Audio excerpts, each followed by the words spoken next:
Cambia lo profundo, cambia el modo de pensar, cambia todo en este mundo, cambia el clima con los años, cambia el pastor su rebaño, y así como todo cambia, que yo cambie no es extraño.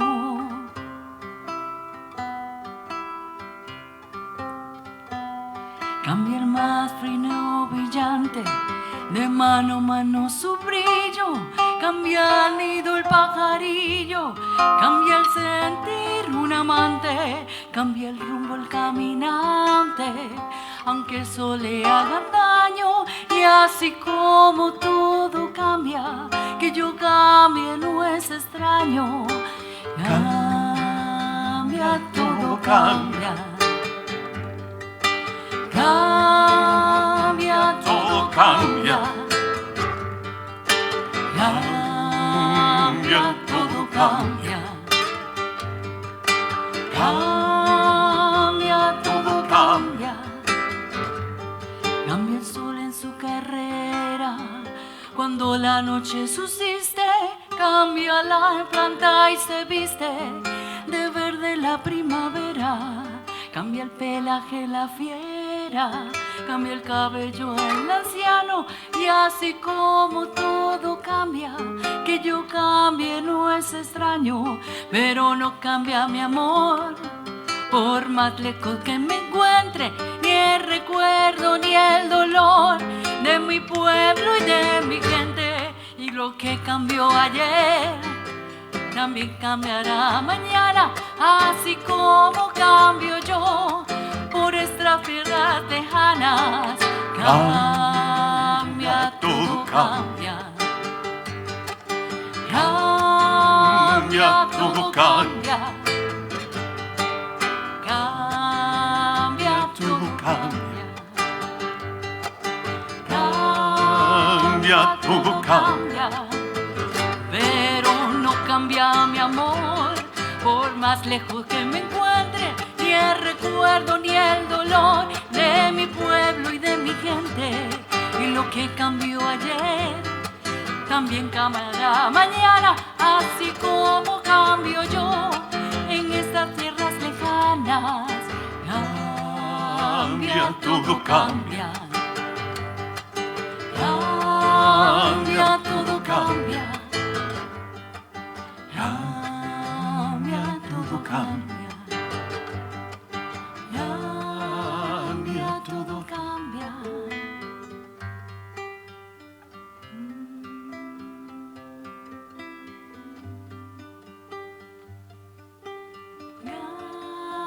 Cambia, todo cambia.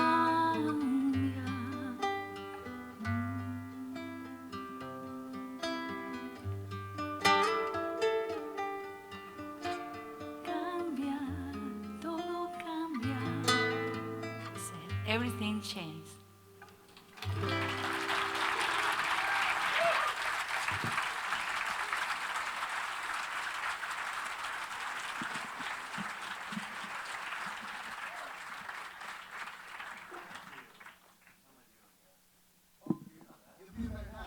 Hello, good morning, Governor. There we go. Hello. Is that my sound check line? Hi, everyone. Welcome to Morningside After Dark, Season 14. What do you say? So many seasons that I have reading glasses now, and I have a grandchild. What's up? You want to see pictures? Check with me later. I do that just to induce picture showing. Welcome. Our opening artist tonight, as I echo through. No worries. This was a partnership that is a marriage as well, and two Venezuelan musicians who have performed in the Twin Cities for over 25 years. That was Harold Torrance and Liliana Rodriguez. One more time. Incredible.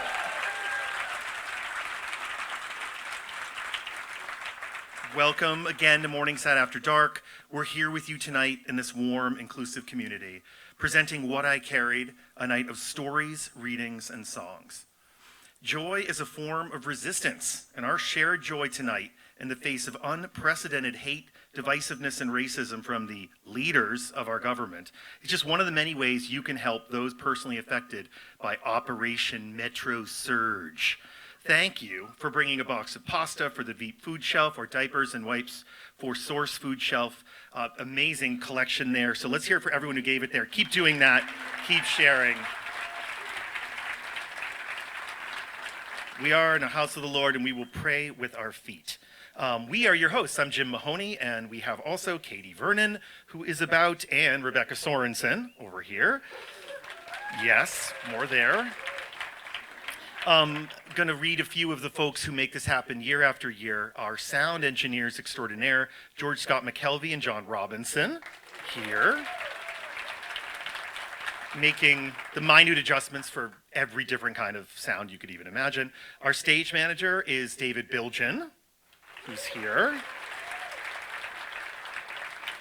House managers are Mary and Doug Engelke from the beginning. Videographer Chris Lukowski does an amazing job. Thank you, Chris. We can share this beyond Morningside. And our amazing photographer, Kathy Tower, who's here. Before I turn it over to Katie to share some more words about our sponsors, we want to thank our venue, Morningside Hills UCC, and to our performer sponsors, Dissonance, combining the arts and mental health to create a healthier world, and for Mark and especially Rebecca Sorensen, whose vision, leadership, and outrageous dedication to building community makes this evening possible year after year, unlawful federal occupation after unlawful federal occupation. Can we give it up for Rebecca Sorensen?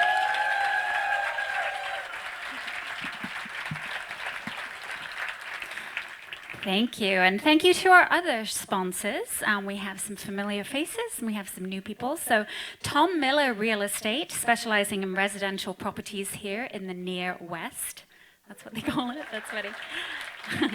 Kimberly Sen and Sons, our designer. Beautiful work right here. And she is also a full creative branding studio. The 10 Spot Edina, a fresh, clinically clean beauty bar at 44th and France. Look under your seat, because one of you has won a special pampering facial to enjoy. I feel like Oprah. Woo! And all the guests of Morningside After Dark will receive a 10% off a service. Just mention Morningside After Dark when you go, so please do that.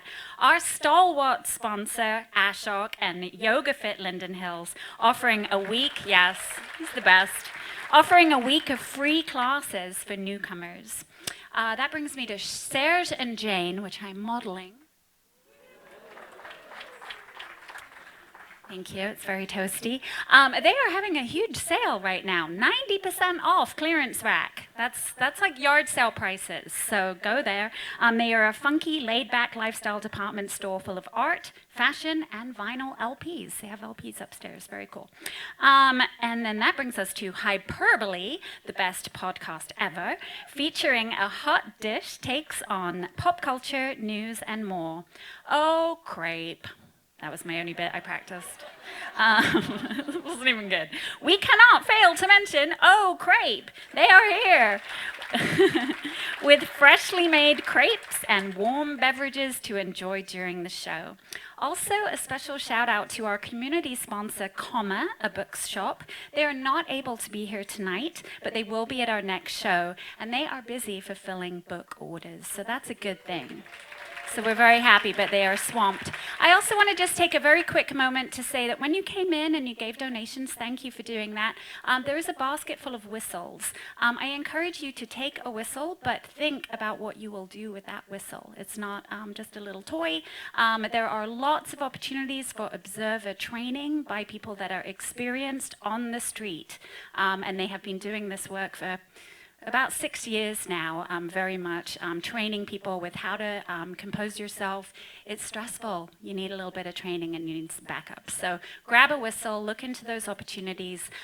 We are here for each other, obviously, and no one else is coming to save us. So grab a whistle, get some training, and lean on your neighbors. Thank you so much for being here.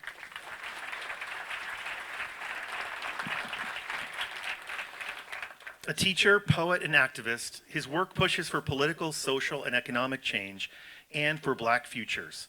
Born in Chicago, he holds an MFA from the University of Southern Maine, yep, How'd I do? And an MS Ed from the University of Pennsylvania. He's a diehard Chicago Bears fan. He is my cherished English teaching colleague. Please welcome to read two poems tonight, Lester Batiste.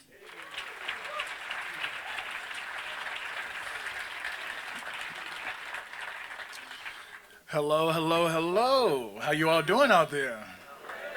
Awesome. Thank you all so much to the hosts and leaders of Morningside After Dark. I really appreciate you all providing the space for us artists to come and share our work. I'm going to be sharing some most recent poems that I've written.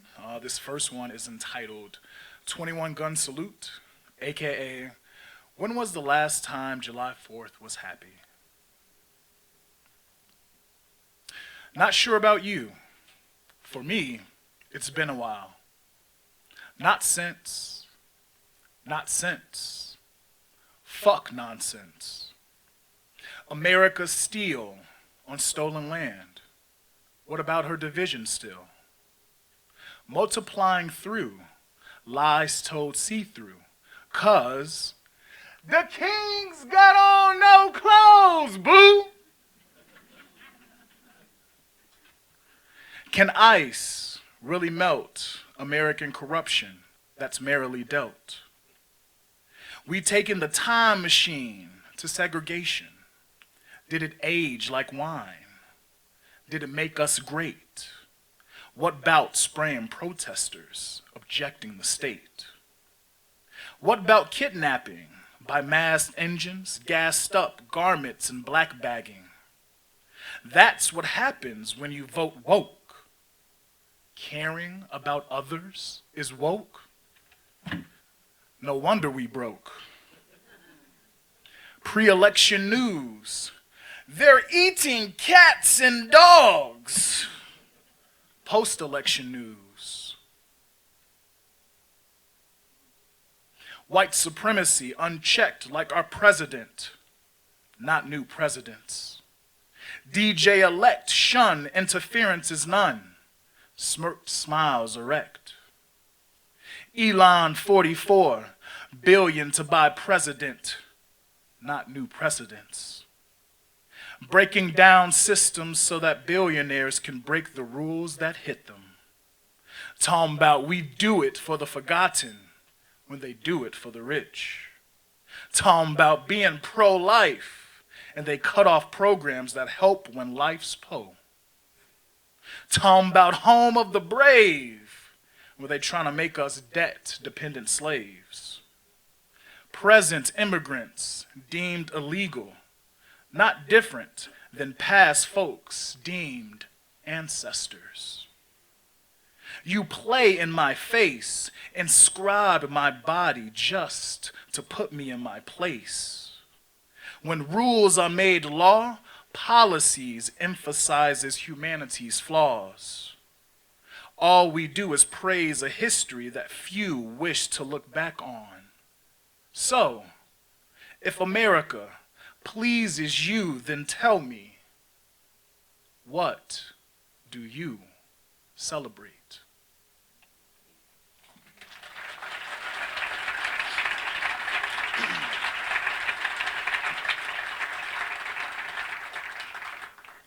This next poem is entitled Gilbert's Goodbye, and this particular poem starts off with an epigraph. Quote, there is no record of a non-human ever laying in state, and Melissa Hortman, a former state house speaker, still leading the chamber's Democrats at the time of her death, is the first woman, end quote. From John Hanna and Steve Kronowski, Associated Press. I was your best boy, deemed too friendly to complete service animal training. I was you and Mark's companion. I was your helping paws. I am the golden retriever the surviving family put down. Not because of old age, not because I couldn't see, not because I was failing, Not because I wasn't loyal, not because I couldn't breathe, not because I got cancer, not because I was hit by a car. No, because I was shot multiple times. 7 to 1 is the ratio they tend to say, but not today. Not after the blue man knocked on the door, smiled, then started flashing a bone that makes humans sit and stay all at once and prone. You never taught me to play dead, but there you go. You never reached for my throat, yet he done.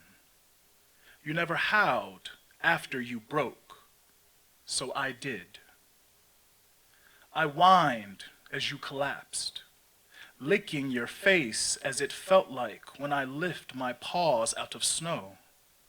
Not happy like mud, but alone, chin resting on your chest.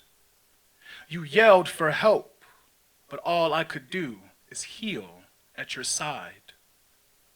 Now, in an empty room where you would play on the big talking picture in your human paw, a green couch that I am allowed to sit on, unlike home, with rigid lines as Mike's bed in the play area downstairs where I used to have accidents when you first picked me up.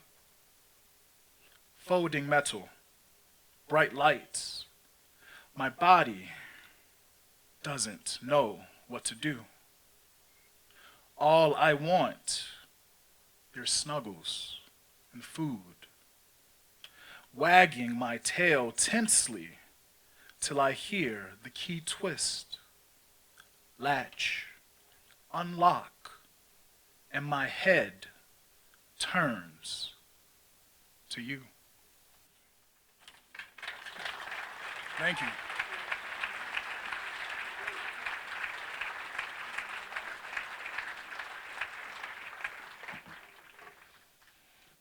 Known for heartfelt songwriting and an optimistic spirit, she writes songs that carry wisdom rather than wounds.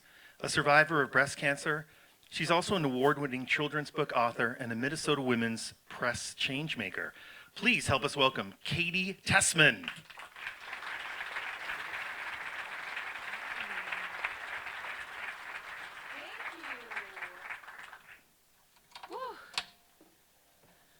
I'm really happy to be here.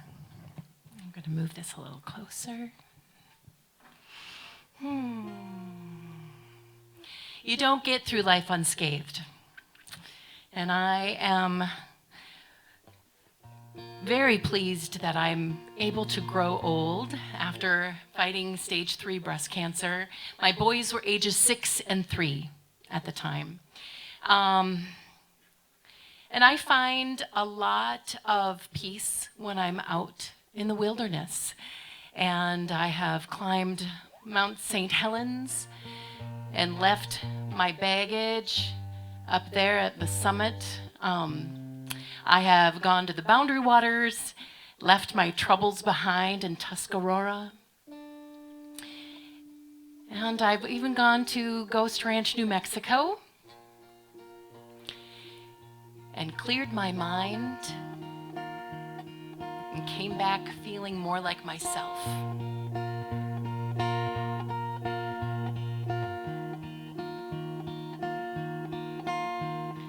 Heavy heart, heavy mind, the weight of the world, pour cement in my shoes.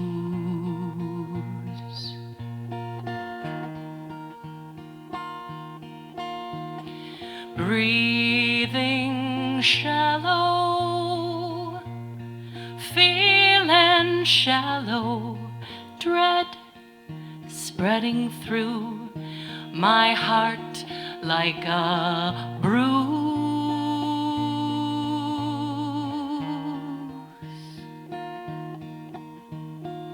Into the woods I must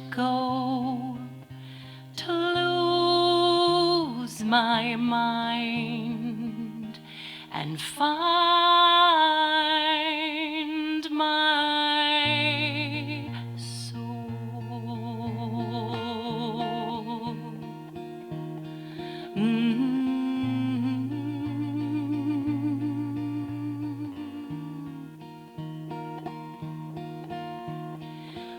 Finding hope,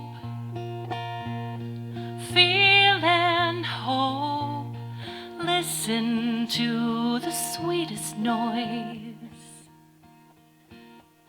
feel the peace it brings,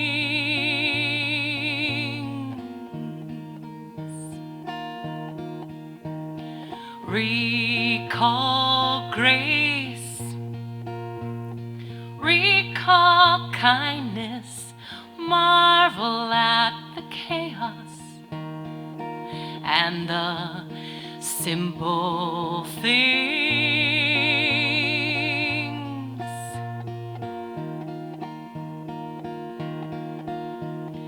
Into the woods I must go to lose my mind and find my soul.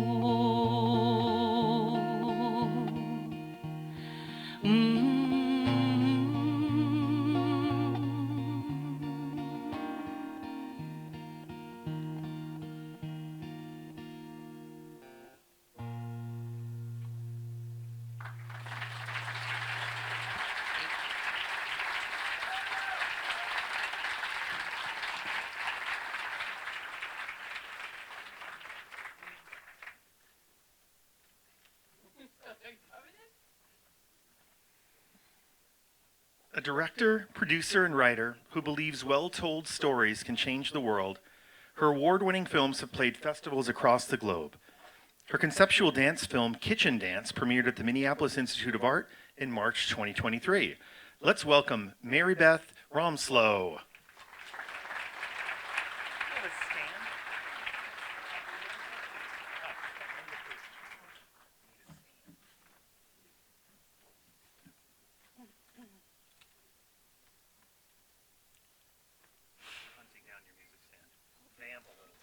This will work. Are you okay? This is just fine.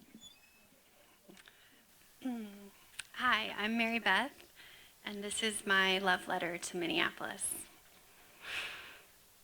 Minnesotans wake up in the dark to shovel our sidewalks before going to work, and then we shovel our neighbors too. We bundle up and bike through blizzards.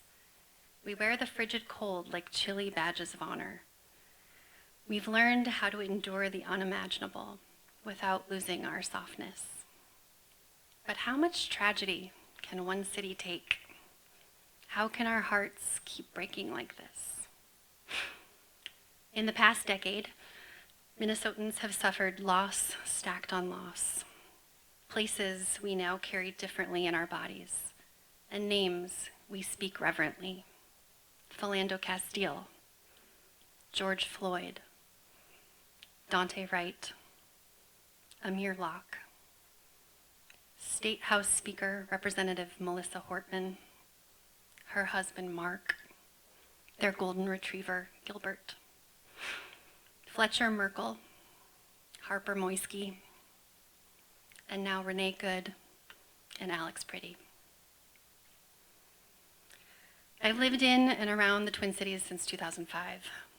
My children were born here. For years, my family lived in a yellow craftsman house with a tiny backyard in South Minneapolis.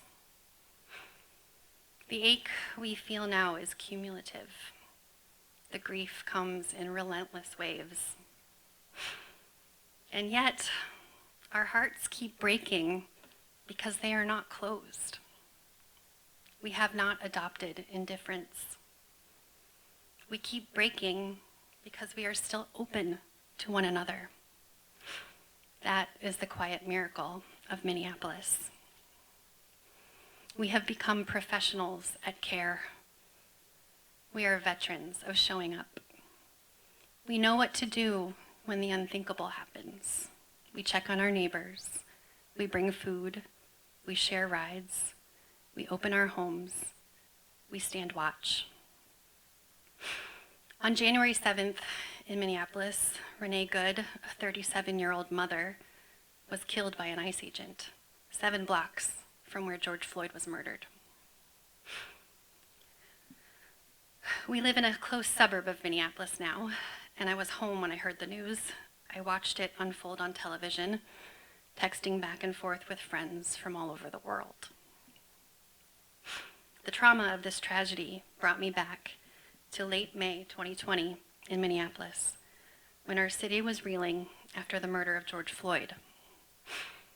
My family made hundreds of sandwiches in our kitchen. We loaded them into the car and delivered them to people protesting police brutality on the front lines. It felt small, but it also felt necessary. On the way home that day, we passed the Minneapolis Institute of Art. The museum's colonnades were covered in thousands of bright orange life preservers, an art installation by Ai Weiwei called Safe Passage. Our city's temple of art was asking, who gets saved? Who is held afloat? Who's allowed to stay alive? I remember thinking how many of our ancestors were once immigrants in this land of 10,000 lakes. How our home belongs to the Dakota and Ojibwe people. How survival has often been braided with movement, leaving, fleeing, hoping. These memories lead me to a poem called Home by Warsan Shire, the one that begins with the line, "No one leaves home unless home is the mouth of a shark." Shire's eloquent words explain what cruelty pretends not to understand. The poem illustrates why people run, why they cross borders, why safety and community matter, why home is sacred. We know this in Minneapolis. We feel it.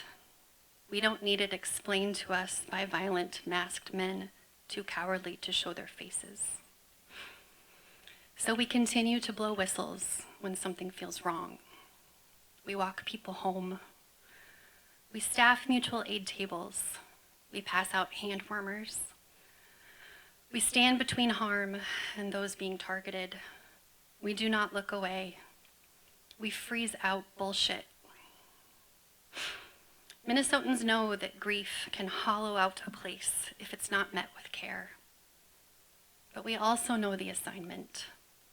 Show up, feed people, listen, protect one another, name the harm, love anyway.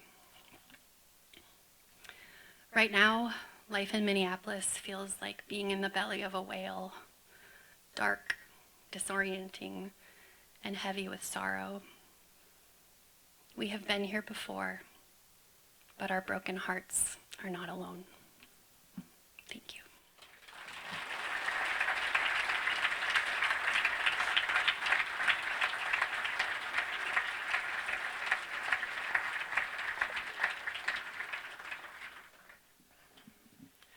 A senior at St. Paul Academy and Summit School, and a performer, writer, and vocalist who has lived in Morningside since 2020, their work emphasizes emotional clarity and genuine connection. Tonight they'll perform Cicada Days by Will Wood. Give it up for Zara Weedman.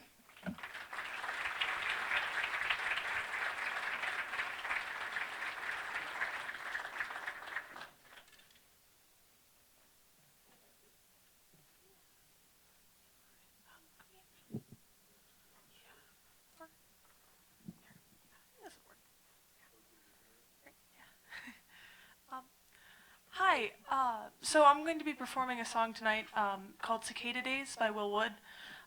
He's one of my favorite musicians, and he has been since middle school. One of the reasons I really like him, though, is because of the deep importance of his lyrics, I feel. This song, although it's written about a messy breakup, feels particularly pertinent today because it's a song about how, after a wildfire, things can grow back. And I think that's a very important thing to hold with us in the events of today. So, yeah.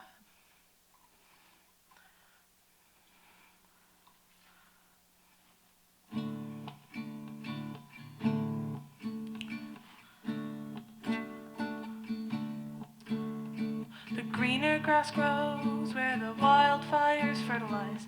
Dashes of sparrows, peppered moths and butterflies, and ghosts of trees and termites bloom in the beanstalk.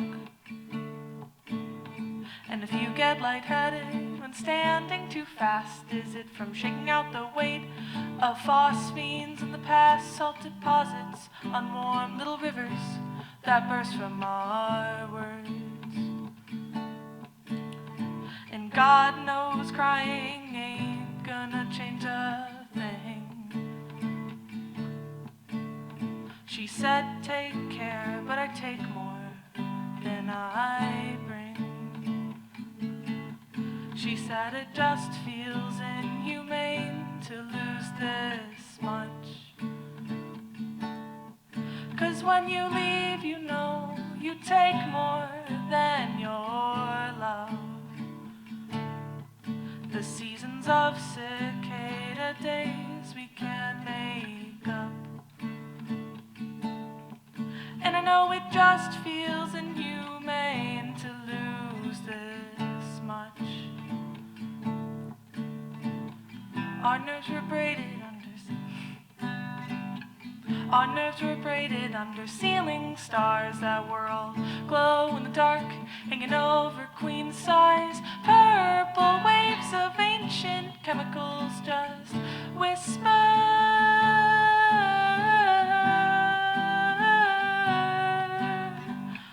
Did you ever build with those endangered bones? Well, the ground looks soft enough to bury this now. Oh, please, oh no.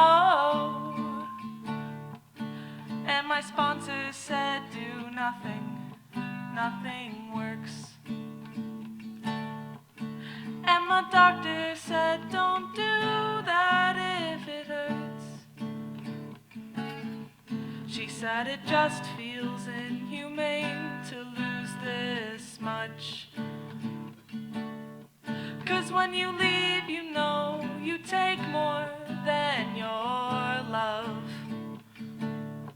The seasons of cicada days we can't make up. And I know it just feels inhumane to lose this much. Oh, let all my red flags fade to white. Yeah, I give up. Don't let me leave, I'll only take more than I gave. Okay, I'll pack my stuff. Here at the end of days, my God, what have I done? Christ, now it feels damn inhumane to get all I dreamed of. Oh.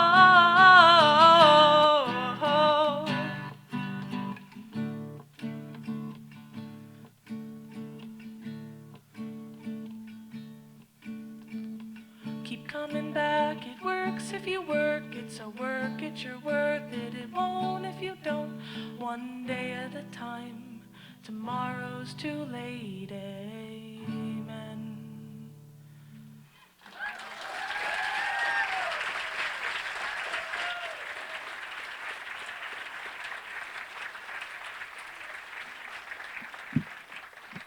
All right. A writer and researcher, avid traveler, and amateur woodworker, she's the author of 3 sensational whodunits, and she's currently writing a 4th. Make some noise for Ava Parker.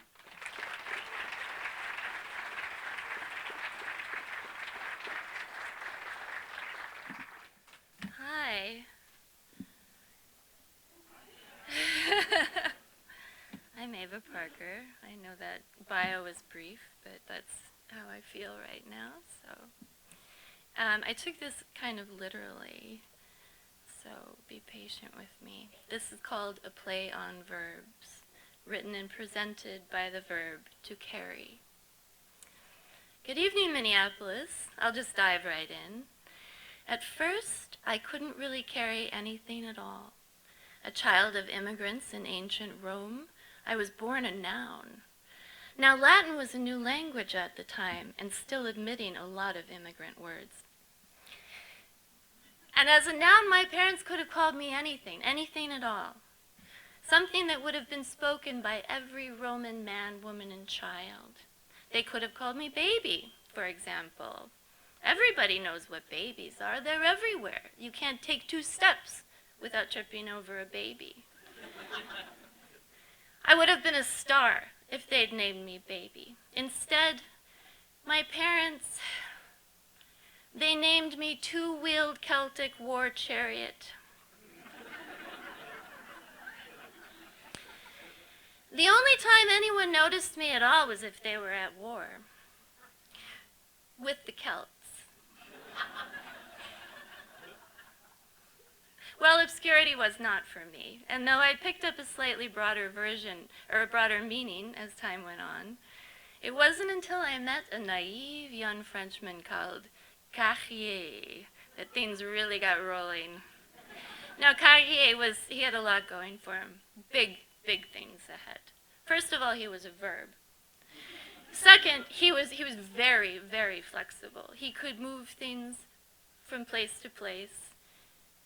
He could carry people. People could carry things. And things could carry things. Things carrying people who carry things. Who carry things. It blew my mind, right? Anyway, like I said, Carrier was glorious in action, and I couldn't get enough of his conjugations. But he was young. He hadn't traveled. We didn't listen to the same music. It was time to go, but I wasn't going empty-handed. When Carrier wasn't looking, I quickly ate him.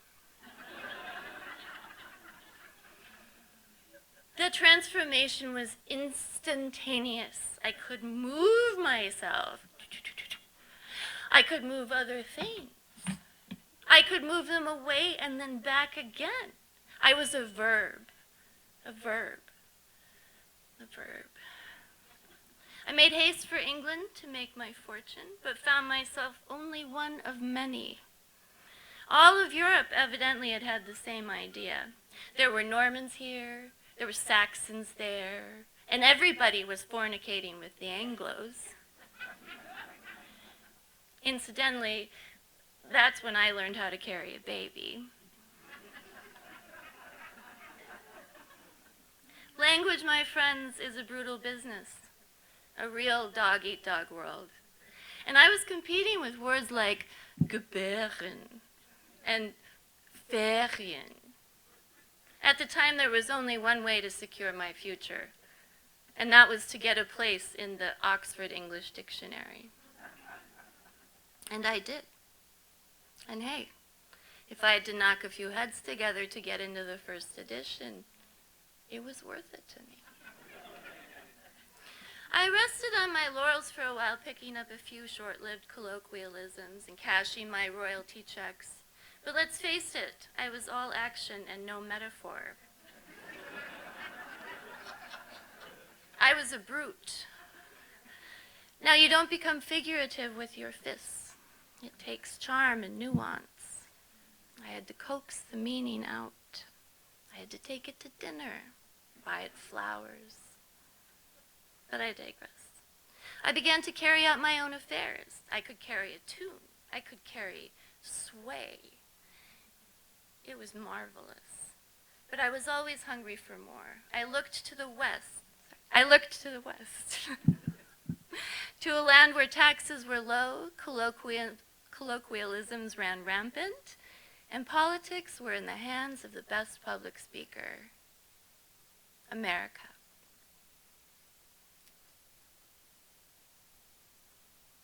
It was an exciting time. Here I could carry a bill through Congress.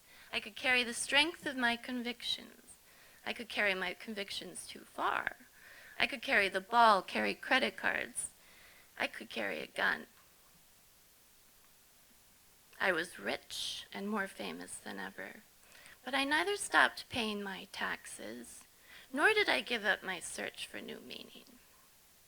Which is how I landed here in Minnesota, where in one short week,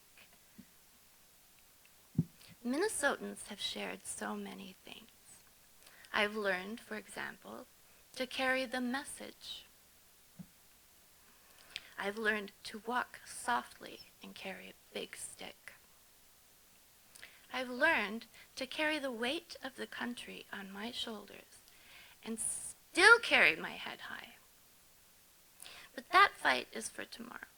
Tonight, man, I'm just trying to carry the room.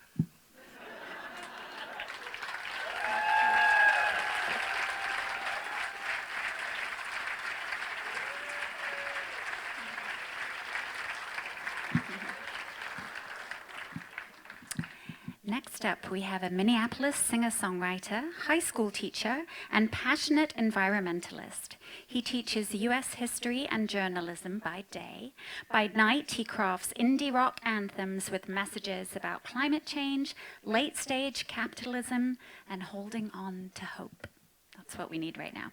Please join me in welcoming not only Samuel Wilbur, but also on violin, Anna Hare. Welcome.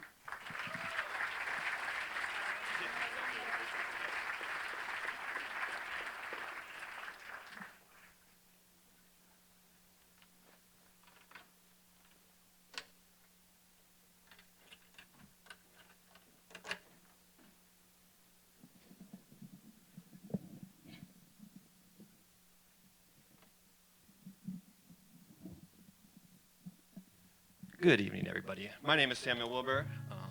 We got a song for you called Fight This, about this moment that we're going through right here in Minneapolis. But first, I want to tell you about a student in my first hour class at North High School. I have a student named Jairo. He is 18 years old. Him and his family came to the United States from Ecuador 2 years ago. His father has cancer, and they came here seeking a better life and medical treatment. Jairo is an amazing student, shining light in my first hour class. Outside of school, he has to work 40 hours a week to help his family and to help pay for his father's medical bills. Last Monday, Jairo was detained by ICE, and on Tuesday morning, he was at the El Paso Detainment Center in Texas.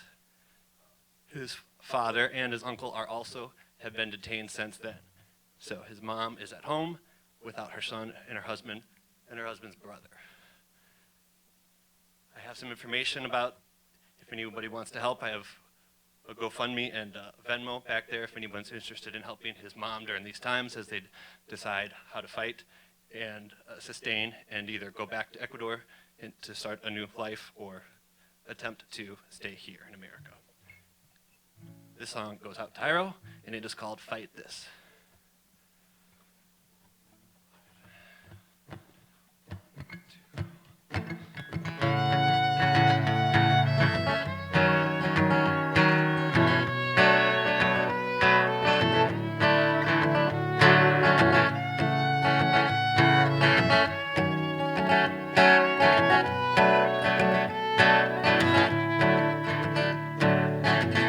You can feel the loss. It's hard to shake this dread. Another neighbor lost. Our streets are turning red. The tide rolls in and the tide rolls out. It fills you up, spits you out. Yeah, the tide rolls in, but if we stand tall, we can push it back like a wrecking ball. Oh, and I just want to fight this, cause if we're not gonna fight this, I know one day we are gonna be ashamed. So let's all join and fight this, so they don't think they're righteous, cause everything we love is gonna change. Yes, everyone we love will feel the pain.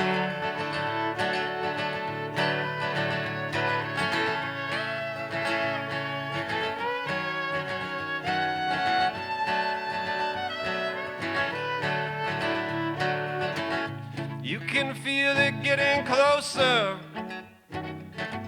You see it on the news each day. You never thought that they would hurt someone you love, and Now you know someone each day that's sent away. And some people always tell you that now is not the time. But those are all the same voices who have paved this road for us. This old country always lets you down. It builds you up and pushes you to the ground. And it's hard to find. And it's hard to find. And I just want to fight this, cause if we're not gonna fight this, I know one day we are gonna be ashamed. So let's all join and fight this, so they don't think they're righteous. Cause everything we love is gonna change. Yeah, everything we love will feel the pain.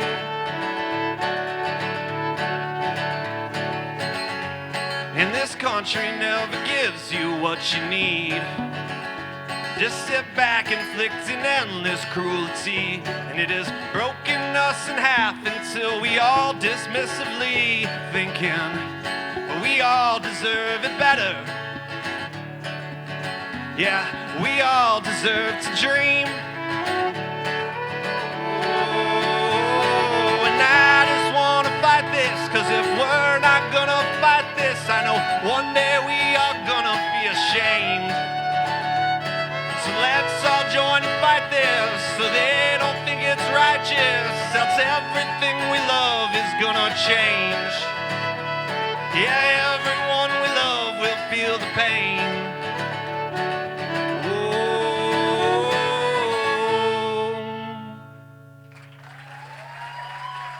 Thank you very much.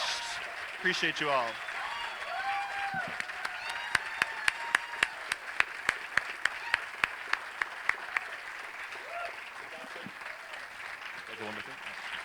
We got some vinyls for sale back there, and all the money will go directly to Hyro's mother. Oh, brilliant. Thank you so much. Next up, we have a familiar face that you will have seen at other events.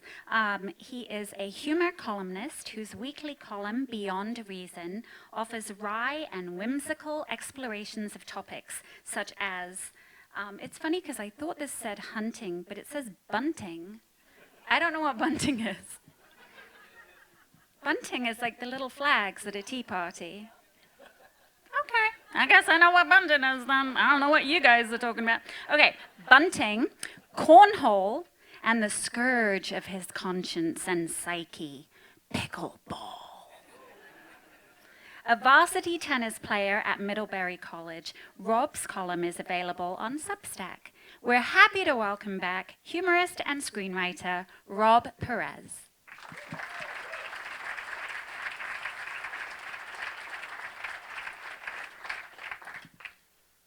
Hello, I'm going to get comfortable with this microphone. It's a weird time to try to make people laugh, but I give you permission to laugh because it's kind of part of our humanity, and they're trying to take that away from us. So this piece is called Ronaldo. I have a lot of stuff. In fact, I have so much stuff that I have stuff just to carry my stuff. Right now, on an average day, when I head out the door, I have a backpack with writing stuff, a tennis bag with tennis stuff. I have a lunchbox with lunch stuff. Hydration is important, so I have 2 tumblers with liquid stuff. I like a coffee stuff. I got breakfast stuff. And if we've got dinner plans, that requires me to dress for the occasion. More stuff. If you saw me carrying this stuff to and fro, you might mistake me for a Sherpa. But I don't want to be a Sherpa. I thought I had chosen a different path in this life than Sherpa. Yet, basically, I'm a Sherpa. All this is to say, I'm thinking about getting a donkey. Or a mule. At present, I actually don't know the difference. But they're both well known for carrying stuff, and I have an awful lot of stuff that I need to be carried. If I lived in another part of the world, I might consider getting a yak or a camel, but I live here in North America, so it's either donkey or mule. Normally, when considering a purchase like this, I often turn to Consumer Reports. I like a side-by-side comparison, apples to apples, I say. So let's have a look.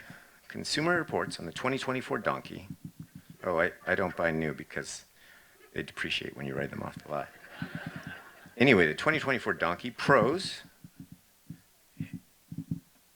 I'm a little nervous, which is why it bumps up there. Maybe I just won't use my hands. Hey, all right. Now I'm cool. Where am I? The 2024 donkey. Pros. Sure-footed, good guardian, reliable, low maintenance, long, tall ears. Cons. In spite of the idioms, actually more stubborn than a mule. True. Also con, the heeing and hawing. Not great. Okay, the 2024 mule, on the other hand, pros, greater stamina and carrying power than a donkey, can-do spirit, heat tolerant, very high owner satisfaction, and the cons, not as cute as a donkey, can't reproduce. Also true. So here I am again, forced to choose between something I want and something I need. I want a noble steed that looks good, but I just need something to carry my stuff. Let's consider the mule, which I now know is half a horse. It's significantly larger than a donkey, so it can carry more stuff than a donkey, but of course that means it's harder to park. The donkey is much smaller and cuter, which means it's sportier, handles beautifully around the corners. Also, I think it would look pretty good on a Christmas card. So I guess I'm leaning donkey. I know he's going to slow me down a bit. We're going to have to walk everywhere. It's not ideal, but on the upside, I will always beat the wife at steps. Also, I won't be carrying any stuff. That's Ronaldo's job. Ronaldo and I will be in constant discussion and or debate. I will say things to him like, that's not how the world works, Ronaldo. And I know you're a donkey, but you're as stubborn as a mule, Ronaldo. And Ronaldo, in Winnie the Pooh, do you identify with the character of Eeyore? And since my hands are completely free, I'll be able to gesticulate. I'm really looking forward to emphasizing my point with gestures, big and small. Some gestures will be wild. Others will be subtle and nuanced. But man, will I gesture. And now I guess the only thing left to do is run the idea by the wife. Funny thing though, as well as I know the wife, I don't really know where she stands on a pack animal.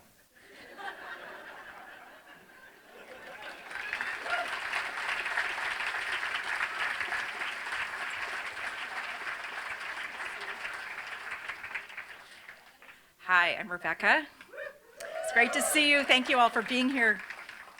Our next performer is someone I can really relate to. He owns 2 minivans. He enjoys top shelf root beer, and he prefers breakfast food for dinner.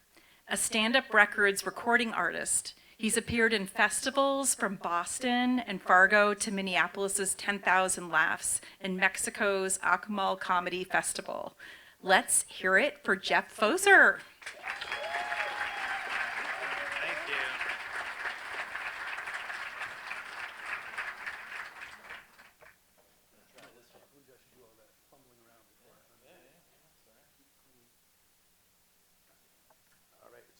Hey, thank you. Good evening.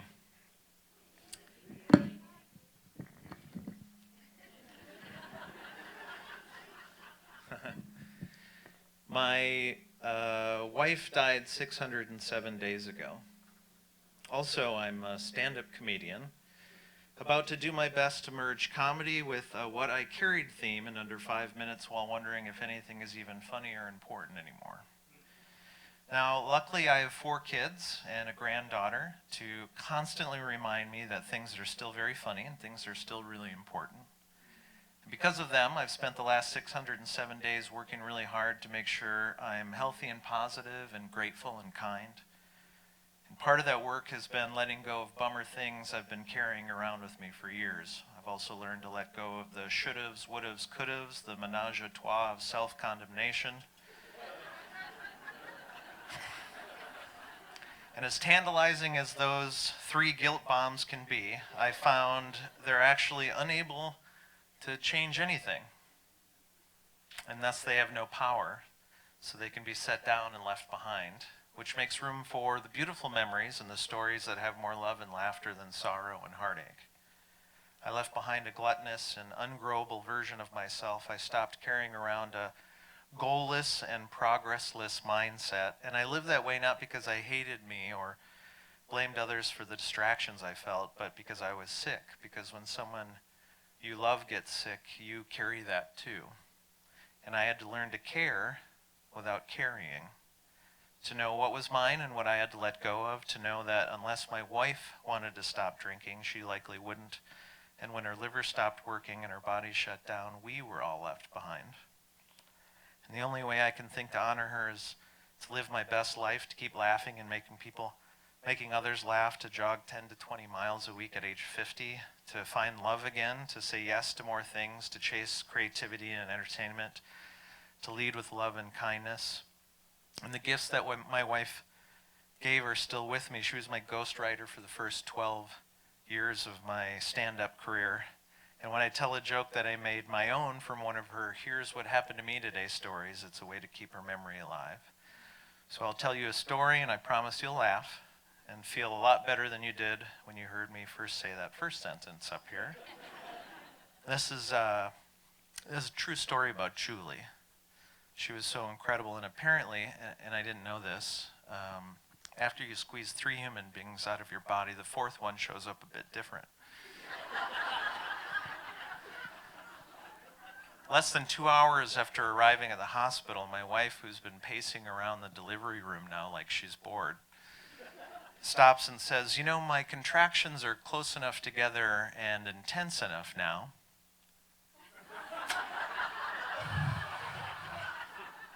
where I should probably start pushing." And one of the nurses was like, "Oh, gee, Mrs. Foser, maybe you should lay down here on this nice comfortable bed we've provided for you so you can start that pushing," to which my wife replied, because she was a warrior, "No, I think I'll probably just squat it out." I don't think that's ever been said out loud in English. But it was an option because there was another nurse off in the corner who's anticipated this. She's already pushing a birthing stool over to my wife like Sam sliding a beer down to Norm. There you go, buddy. Cheers. I don't know if you've seen a birthing stool. It's just a toilet seat with 4 wooden dowels screwed to the bottom of it. It's the kind of thing you have up at the plumbingless cabin so, Grandpa doesn't tip over in the woods while he's trying to take a dump. And about 23 seconds onto the birthing stool, my wife leans back an extra degree or 2 and lifts her left knee up ever so slightly, like she's got a little bit of gas. Cute. Then her vagina literally went, and there was a baby. Hold on, there's the head. Let's give it a minute and take some deep breaths, and eventually we get those pesky shoulders out and the rest of the body. No, full baby in the blink of an eye. And I wish, some of you don't believe me, I wish you were there to see it. If we were all packed in that room together, there would have been one big collective, what? And fortunately, there was a nurse sitting on the floor cross-legged in front of my wife the whole time, who I can't say caught the kid, but rather accepted the fact that a baby flew into her lap. I think she was trying to do paperwork, like, I got time for this. And the Russian judge gave my son a perfect 10 for sticking the landing on that dismount. It was really impressive. My wife could do that really cool novelty dancing girl parlor trick where you shoot ping pong balls out, but she did it with people. So that's different. And for anybody here tonight that have lost important people in your life and you still carry them around inside, keep sharing fun stories about them, and thank you for letting me do the same. Good night.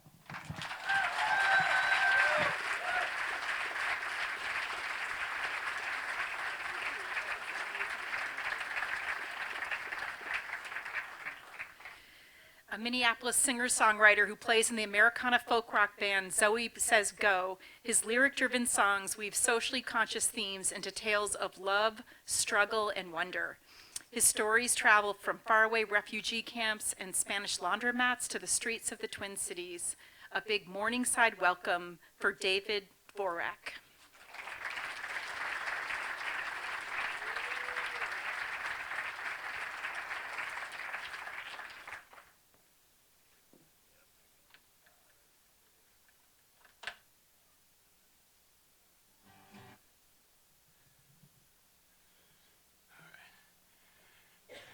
Thank you all for being here. It's such a wonderful event. My first time here. So, yeah, thank you.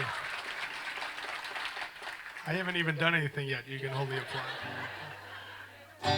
applause. Several of the artists who preceded me tonight sung, and they sang and they spoke eloquently about the pain that our humble city is enduring. And of course, most recently, we're grieved the deaths of Renee Good, and barely on the heels of her killing, of course, we lost Alex Preddy this past weekend. And by all indications, these were both just beautiful souls. And I think about the theme of tonight. It's what I carried, and I think about the wonderful people of our city who are standing up in solidarity, and we're resisting, and we're showing love. And the things we carry, they're pretty simple. They're not conventional weapons, but they're protest signs, and they're whistles, and they're phones with our cameras to document the atrocities. So after Renee was killed senselessly in her car by an ICE agent, her wife, her surviving wife, wrote a tribute to Renee. And in that tribute was this beautiful line. She described Renee as made of sunshine. And it really stuck with me, and I thought I'd use that line to write a song of my own in tribute to Renee.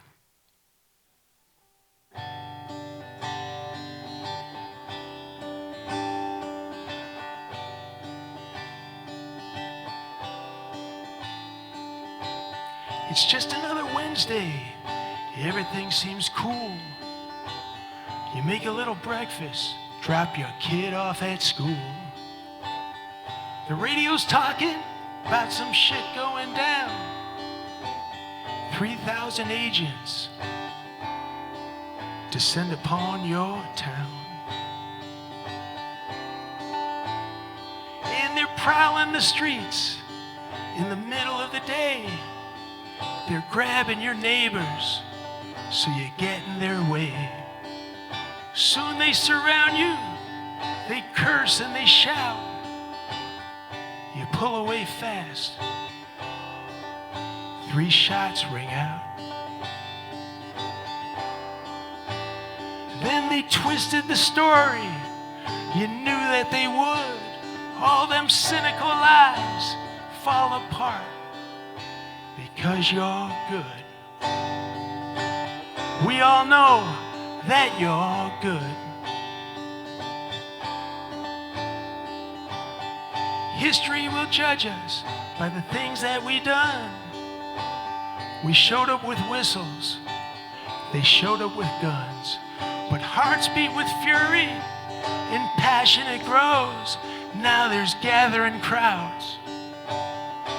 They start marching through the snow. And they cry out for justice. They cry out for peace. They cry for their neighbors with a love that don't cease. Renee, they cry out your name. Day after day, you sparkle forever. You're lighting up the way. A lover, a poet, you didn't know how to hate. Compassion and kindness radiate. You're made of sunshine. Yeah, You're made of sunshine. Sunshine gonna melt that ice. Sunshine gonna melt that ice. Sunshine gonna melt that ice. Sunshine gonna melt that ice. I think you should sing with me. Come on. Sunshine gonna melt that ice. Sunshine gonna melt that ice. Sunshine gonna melt that ice. Yeah. Sunshine gonna melt that ice. Sunshine gonna melt that ice. Sunshine gonna melt that ice. Sunshine gonna melt that ice. Sunshine gonna melt that ice.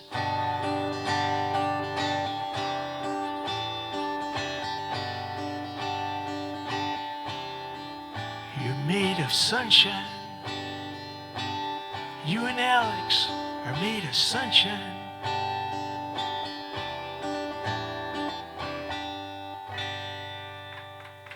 Thank you so much.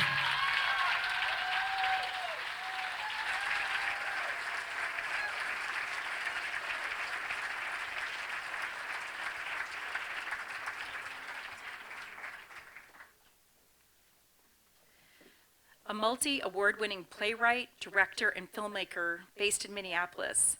His plays include Your Hello to My Goodbye and The Place I Return To.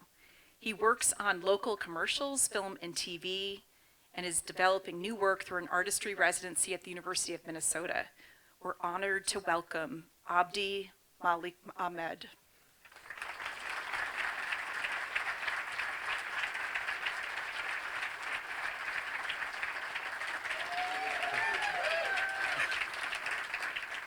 Thank you. I hope it's not a faux pas that I read from my phone.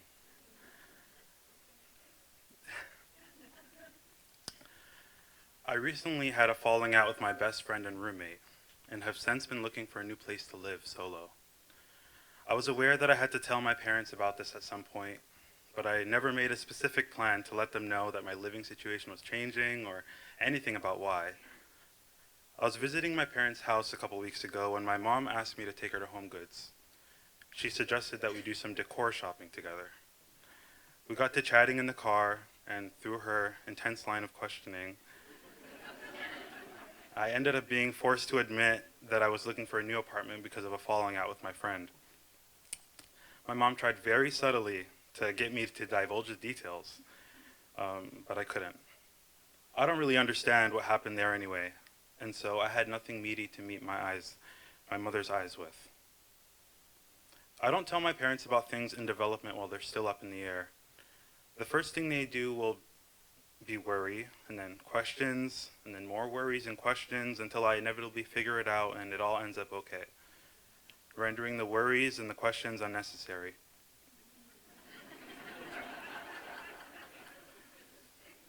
I feel an imperative to protect my parents from that worry and protect myself from the feeling that I worry them, which is worse.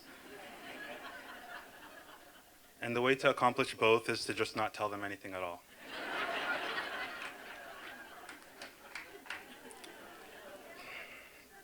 When I visit, the answer to every question is, good, alhamdulillah. When work starts to slow down, I assure them that I'm busy. When they ask about friends I haven't talked to in months, I tell them that they're doing fine. If they ever ask for anything, I give it and sacrifice somewhere else quietly if I must. To maintain this fiction, I can never complain or nag or vent. I can't be a person in progress. I can't be vulnerable and honest. To maintain this fiction, I end up distancing myself, calling less, because I have nothing non-worrisome to update them with, which of course worries them and hurts their feelings. I'm just another kid standing here moaning about how he's so misunderstood by his parents. But I have a silent sense that my mom understands more about me than we'd ever dare to talk about. It feels stupid to lie to her, so I try my hardest not to. It's the only reason why I accidentally reveal anything at all. I think my dad gets my sadness. He says that being alone and being lonely aren't the same thing, and I agree with that. But I think I use that as a mantra to deal with the fact that I was always alone. And I think it's the same with him. Him and my mom are the cutest, and all they do is flirt and laugh together. I think they're the reason that I have such high expectations in relationships. It's the reason my best friend and I stopped talking, I think. Living together and being best friends was the best period of my life. But he's not like me. He didn't grow up like I did with as big of a family as I did. He didn't move around. He didn't feel a wanting, an endless craving. I was too much for him, and he was too little for me. Despite my best efforts to spin that little into enough, he eventually learned to sense my disappointment somehow, and it overwhelmed him. I blamed myself for needing it all, and then got frustrated when he wasn't trying as hard as I was to fix it. The day I decided to let him lead the friendship was the day that it died. We haven't talked for a few months now. I have a mom and a dad who I feel see me in some important way, but can never see the parts of me that I feel most represent me. I feel I can't communicate it even if I tried, because if I tried, I might say something like this. I put on my running shoes and walked out into the midnight hour, resolved not to stop until my feet matched my teary inroads, until I dislodged the dead poem in my esophagus, and reality feels tangible again. I've marched miles and am still at a remove. I've yet to cover all the ground I reverted. I struggle to outpace the pavement unfolding from the black. A kick to my bare teeth might jolt me sufficiently. A crack in my cranium might bring the night air in closer, to communicate to it the things I haven't had the invitation to say, following our negotiated mistrust. I pretend that you can't begrudge my disclosures from alternate orifices. While my nuisance mouth is still muzzled, I voice my numb blind with language less presumptuous than that vaulted from a lapping tongue. Its enunciation broad enough that you can safely ignore to your tastes. And I lick my widening wounds with dry dignity and faux self-respect. I dream my sleep as I trudge in exhaustion. I get ahead of myself and then fall back from the moon. That tenuous thread of freedom bowing to this taxing reality. Startling comforts withdrawing with damp strain, revealing to me with an inverse embrace the road we walk, we pave, and what I am, I am. I think at the core of it is that my parents learned my language before I was born, that no matter how much I learn theirs, we'll never understand each other's poetry. Poetry is how I discover what my unconscious voice screams into the void. It gives definition to the weight I carry. It's how I meet myself. My parents don't understand my poetry. Thank you.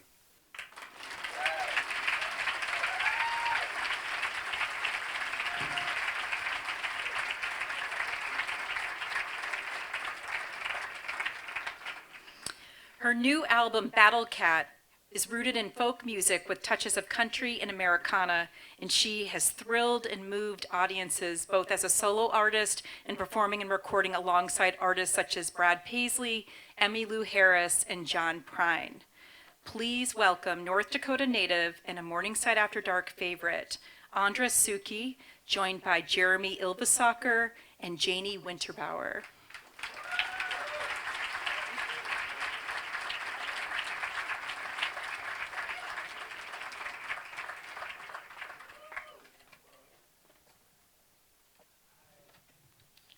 Well, my great-grandmother made this,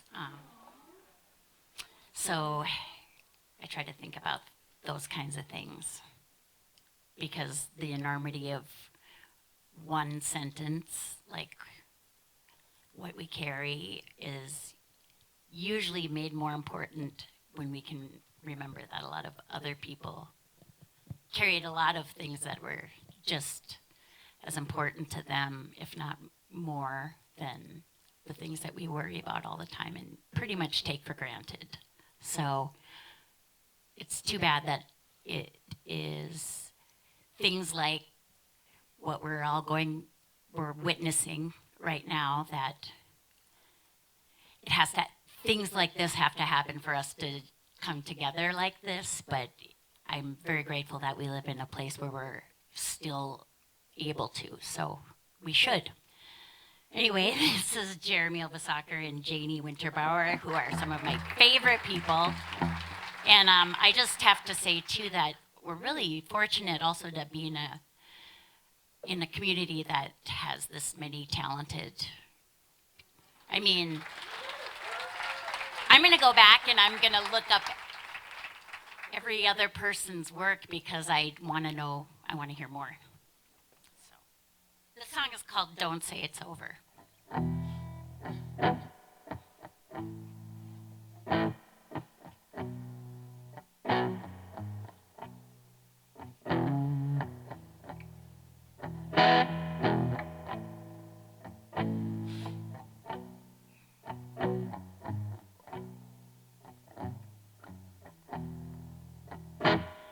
I can smell you on the shirt I'm wearing.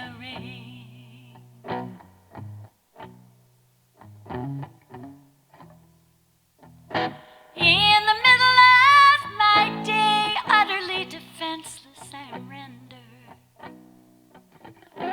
Don't say it's over now. Ooh, ooh, ooh. Don't say it's over now. Ooh, ooh, ooh.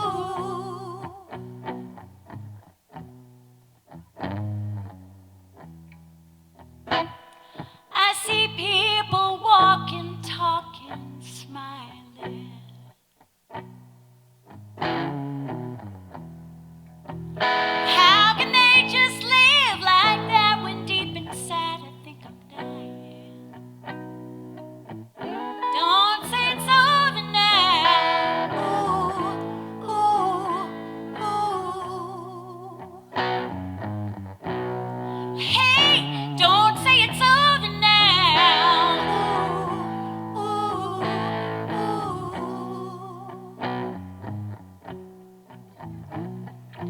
Ooh, la, la, la. Ooh, la, if you ask me to, ooh, la, la, I'd lay it all down for you. But don't say it's over now. Ooh, ooh, ooh. Don't say it's over now. Ooh, ooh, ooh.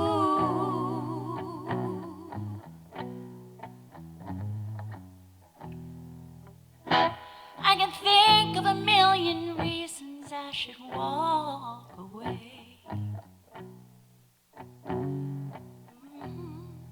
But I just can't do it, no. And I don't know what else I can say. But don't say it's over now. Ooh, ooh, ooh. Hey, don't say it's over now. Ooh,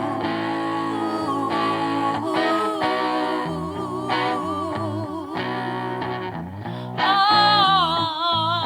la, la. If you ask me to,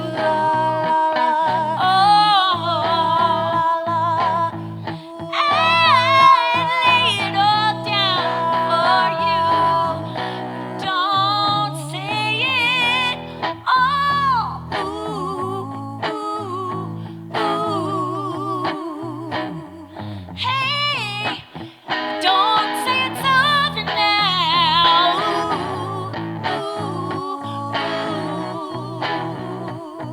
Don't say.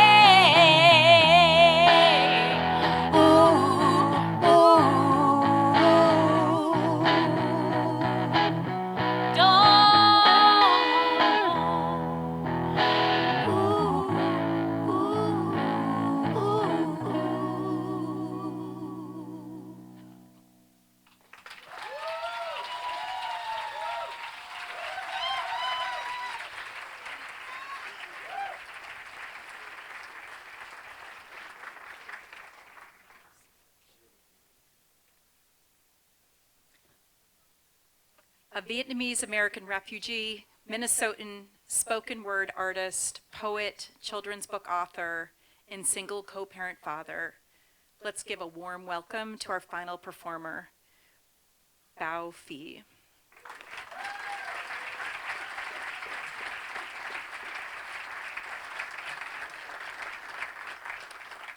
Good evening. I usually don't write op-eds, but after Renee Good was murdered, I was asked to submit an op-ed to Time magazine, and Rebecca was kind enough to ask me to come and read it to you all tonight. And I'm gonna read a second small thing really short after this. Thank you, Rebecca, for the extra time to cap off. You'll see. Minneapolis, January 2026. 1. Not too far from where I live, an ICE agent has shot and killed a woman. I don't know her name yet, just the location. That morning I received the news via text from an old friend of mine, a Latino activist and a fellow poet. The location where she was killed is 34th and Portland, the neighborhood right next to mine. A little over half a mile away where George Floyd was murdered in broad daylight by Officer Derek Chauvin in 2020. My child spent much of their childhood 4 blocks away from where George was murdered. In daycare and as they got older, after school and summer camp programs at Pillsbury United Community Center, 35th in Chicago. They and their multiracial cohort would look so ridiculous in the winter, sweating around in bulky jackets and snow pants on the sidewalks that run parallel now to streets bearing the painted names of many people, lives lost to state-sanctioned violence, Jamar Clark, Philando Castile, Fong Lee.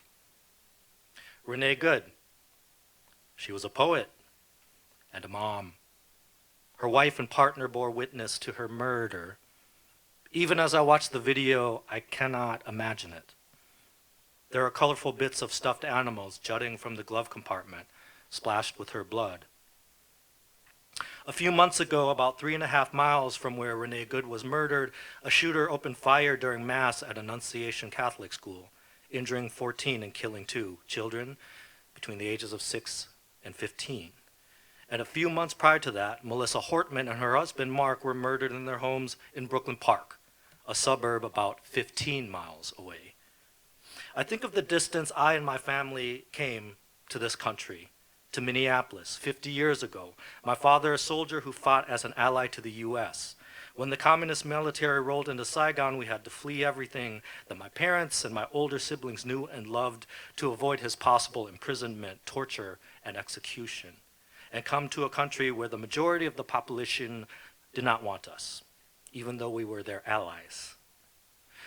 These days, they live not too far from me, their youngest child, and even though I was sworn in as an American citizen when I was in grade school, I carry 3 forms of ID with me due to the color of my skin and the shape of my eyes, and I worry not for the first time about my mother and father, elderly now, both legal residents for 5 decades who have done nothing against the law and yet could be scooped up at any time. All around me, my friends, my neighbors, my loved ones are being dragged away and imprisoned without due process. The majority being accosted and disappeared are Black, Muslim, Latinx, and Asian. There are stories of Native American citizens getting detained by agents who do not recognize tribal IDs. Many of us are afraid of leaving our homes to do mundane things like getting groceries, shoveling snow, or clearing ice from the sidewalks. We have just witnessed ICE shoot and kill a queer white woman in the face on a residential street in broad daylight. Hours later, ICE agents apprehend students and teachers at Roosevelt High School, just a few miles away, allegedly using tear gas. And for the safety of students, public schools are closed for the next 2 days. And it's not just Minnesotans who have been dealing with tragedy. On New Year's Eve, almost 2,000 miles away, an off-duty ICE agent shot and killed Keith Porter, a father of 2 in Los Angeles. As I write this, over 30 people have died in ICE custody at sites across 2,000 miles of this nation. All of this calculation of distance. And I can't reconcile the most important space of all, the distance between myself and some of my fellow American citizens who believe that the actions of ICE, from the racial profiling, imprisonment, and detainment of people on American soil, to the killing of Renee Good and Keith Porter, are acceptable. I have felt sick all week, and the idea that this is the vast gulf between us, not just as Americans, but as human beings. has drained me of hope. Still, I step out my front door and I walk a few short blocks on sidewalks, pockmarked with ice in 20-degree weather, which the 17-mile-per-hour winds make it feel like 7. This is the place where the cold physically hurts. And yet, there they are, thousands of my fellow Minnesotans. We march, we shout, we hold space. This is the third vigil or protest I've attended in the last 4 days. My mother told me that her father was outspoken against the brutal French colonialist regime back in Vietnam. One day he vanished, and she never saw him again. Many times she's told me she worries something like this will happen to me in America for standing up and speaking for what I believe in, but she understands why I choose to do it. People from all walks of life, all races, LGBTQI+, women and men and non-binary, people with disabilities, people from different faiths and different economic backgrounds. We stand together and we march together as we have always done and will continue to do, no matter the temperature, no matter the fear inflicted, no matter the hatred weaponized, because we hold strong to a basic level of human decency. Because our love for humanity, for our loved ones and family and neighbors, even ones we don't know so well, even ones we may on occasion disagree with, make certain things unacceptable. I hope that the rest of the country and the world will stand with us and stand with each other in this outrage and sadness that ultimately comes from a place of deep and unwavering love. Minnesotans, when we stand together, the distance between us closes. Part 2. I had bought my tickets for the theatrical re-release of the Lord of the Rings movies last year. This was before I knew that life on the weekends would be clean your house, feed your cat, scoop litter, shovel snow, check in with your child, go to protest or community action, check in with friends and family, do what you can to contribute to the beautiful resistance organized by your fellow Minnesotans. On the day that they shot and killed a man I later learned was named Alex Pretty, a 37-year-old ICU nurse of reputed kindness and care whose last words on earth were, according to the woman he was helping, "Are you okay?" And who the people in the highest offices of this country are smearing in their press conference as a domestic terrorist who was trying to cause harm when in fact he was doing the opposite. I went to go see the Two Towers.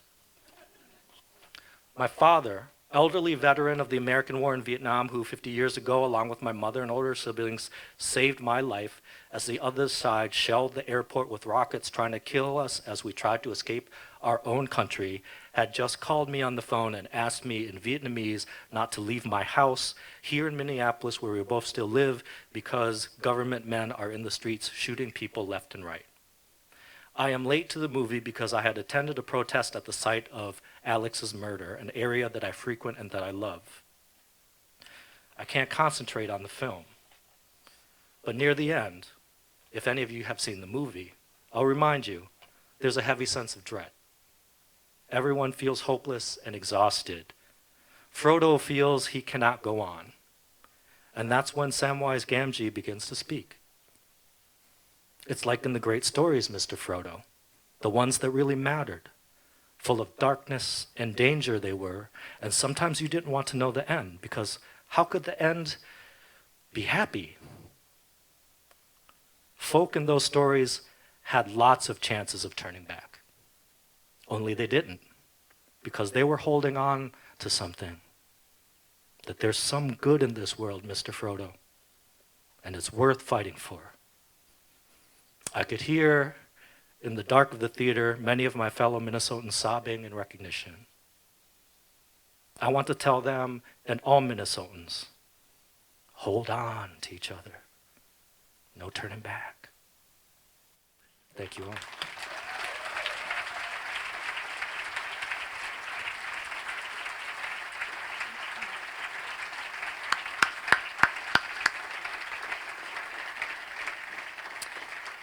Thank you, Thank you so much for being here. Thank you to our amazing What I Carried artists. If you could all please come up, we want to take a group photo and just thank you one more time for your readings, your music tonight.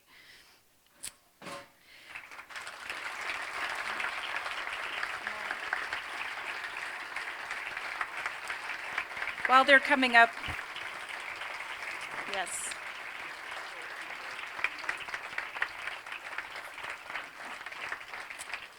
We just want to thank tonight again our generous sponsors, Yoga Fit, Linden Hills, Ashok, for your dedication to the show for all the years we've been doing it. Thank you so much. Hyperbole, the best podcast ever, because it is the best podcast ever. And Daniel Arlo, thank you so much for being a sponsor. Tom Miller Real Estate, thank you for being a sponsor. We're so grateful. Best realtor in town, so don't forget his info is on the program if you want to sell a house or buy a house. Ready in Rome, thank you for helping us find adventure. Surgeon Jane for keeping it stylish. The 10 Spot, did someone win? We hope you found your little card on the bottom of your chair. If you did, let us know. We want to connect you to the 10 Spot, and everyone gets 10% off if you go there. And then we would just want to thank our amazing sound and stage team, John Robinson, George Scott McKelvey, the best in the biz. So grateful to them. To David Bilgen, our incredible stage manager, the Inglekeys for keeping everything running at the house, in the house, and our Morningside Hills volunteers. Thank you so much for all you do behind the scenes. To my co-hosts, Katie Vernon and Jim Mahoney, thank you guys so much. And thank you, the best audience. We've done this for 14 years, and you show up every time and hold the space. And we've really needed this show tonight more than ever, and we are so grateful to you for being with us. So thank you so much.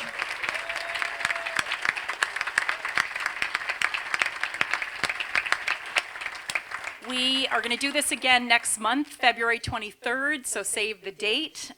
Also, have a crepe. I forgot to mention, crepe over here. We love you guys. Thank you for being with us. Grab some crepes for breakfast tomorrow.